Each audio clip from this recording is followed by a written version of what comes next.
Yeah, I don't know. He convinced me to stay and do Baker today. Don't ask me. Yep, so we one push Rainier yesterday, and now we're getting ready to go to Baker. Straight to Baker. One sleep. We got one half-ass sleep. In between. I got a half-ass sleep. He slept fine. We got off Rainier, come home to sleep. He sleeps in the van, and because he's tired of sleeping on my couch. I get it. Now we're gonna go do Baker in one push.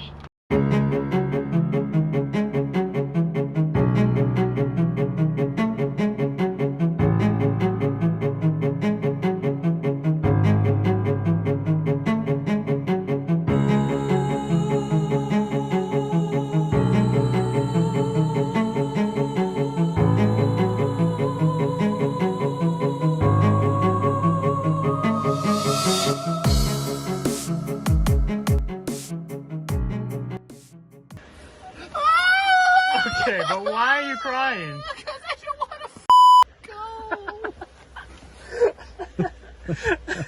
to go.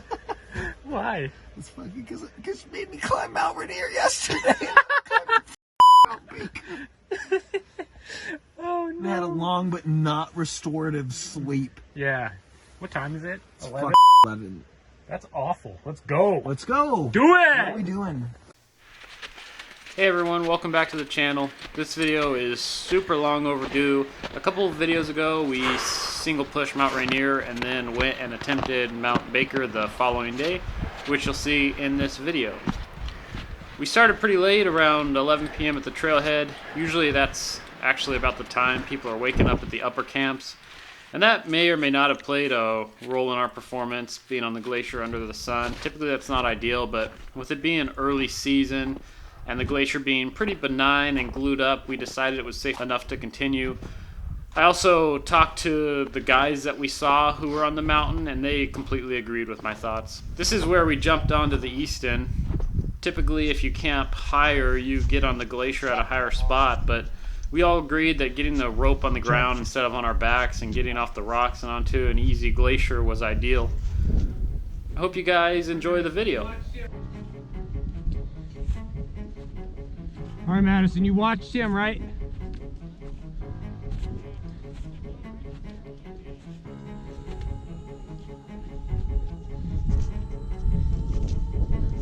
Step over.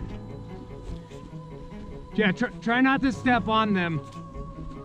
Try and get a good wide step all the way over.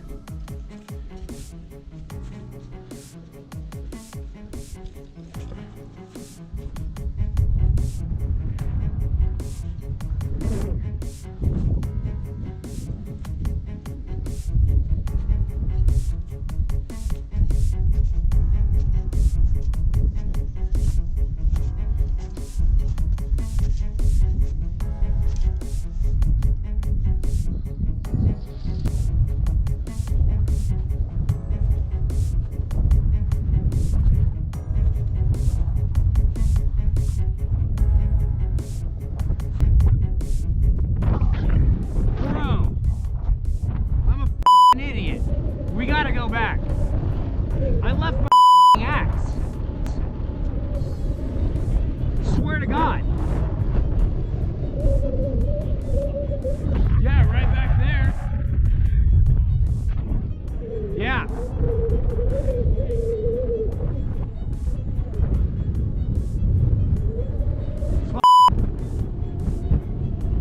I don't think we should probably go up there if I don't have an axe.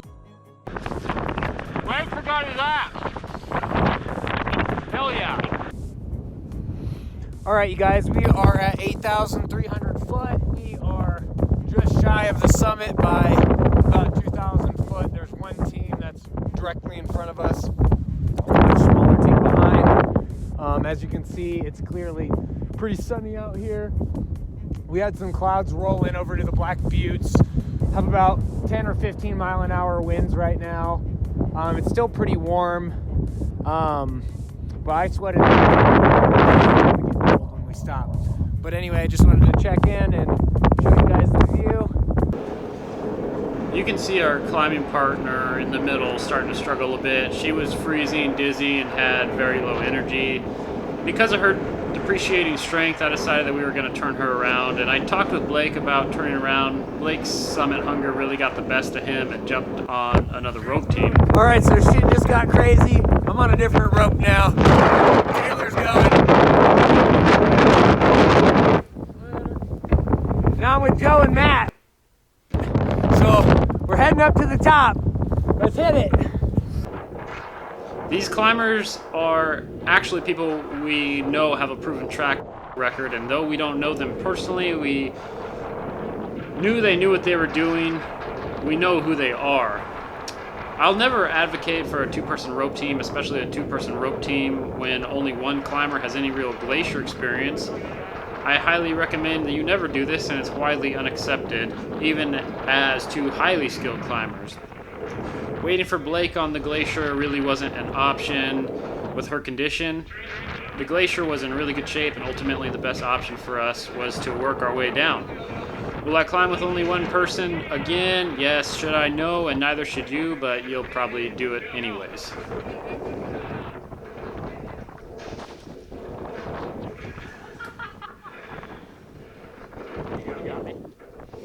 I let quite a bit of rope out and then took all of the rescue rope. Typically the experienced climber will go in the back, but there are rare occurrences when it is ideal for that person to go in the front. If she would have fallen through this bridge coming up here, she likely would have pulled me in, and the glacier was super soft after baking under the sun, so I knew it would be difficult to self-arrest with only one person top side of the crack.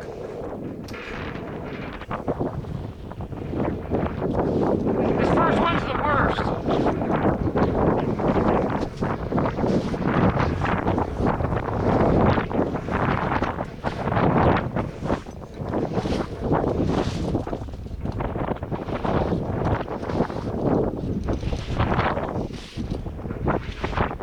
Yeah.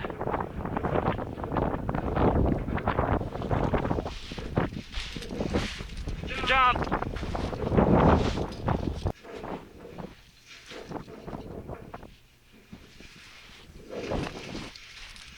So you can see she fell there, and I didn't want to have any rope drag on the back of her to cause her to fall in the crevasse she just jumped over, so that's why I kind of jogged for a second, caught up with her.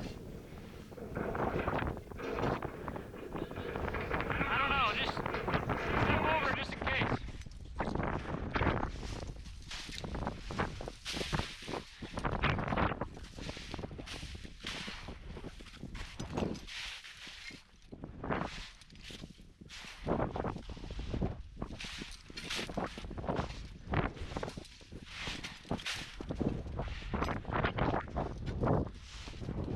Holes right there. What do you mean holes? Like, holes are forming right there. Uh-huh. Can you get over them? Here. Switch spots with me. Because if I'm downhill of you, you're not going to pull me in, and I'll get over it.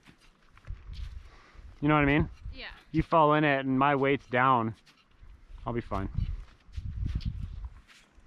Sometimes, if the bridge is sketchy, it's better to just approach the crevasse. See, because how narrow it is? Right over there. You see what I'm saying, right? Yeah. I mean, if you can't really decipher the bridge, It just looks like there's holes forming where we came over originally. yeah, I understand. So, start walking that way. Actually, there's a crack right there, never mind.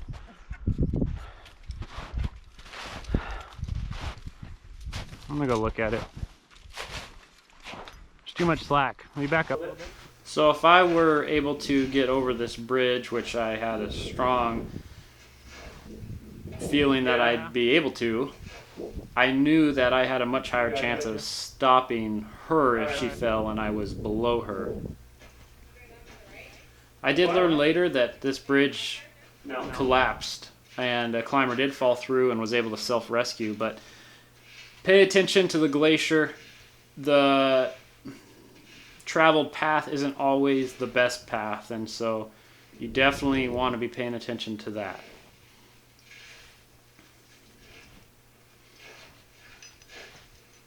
luckily Blake was able to get the summit. You'll see here in a minute. So the team ultimately had success, even though I wasn't able to join him. I'm glad he made it. It was his first time on Baker. I'd climbed Baker many times previously. Yep. And we talked later. We basically decided that we're never going to separate again like that. And I'm a huge advocate for keeping the team together. And summit hunger sometimes gets to the best of us. And we both agreed that we would never do that again. Clear?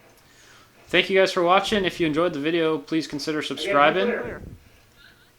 Be safe in the mountains. Right? You cleared it? I'm learning my way around the mountain. Have you passed it? Are you clear? Clear. Clear as day. Okay. Lead the way. That was a great executive decision on my choice. To not jump in a hole? Yeah. Yeah, for sure.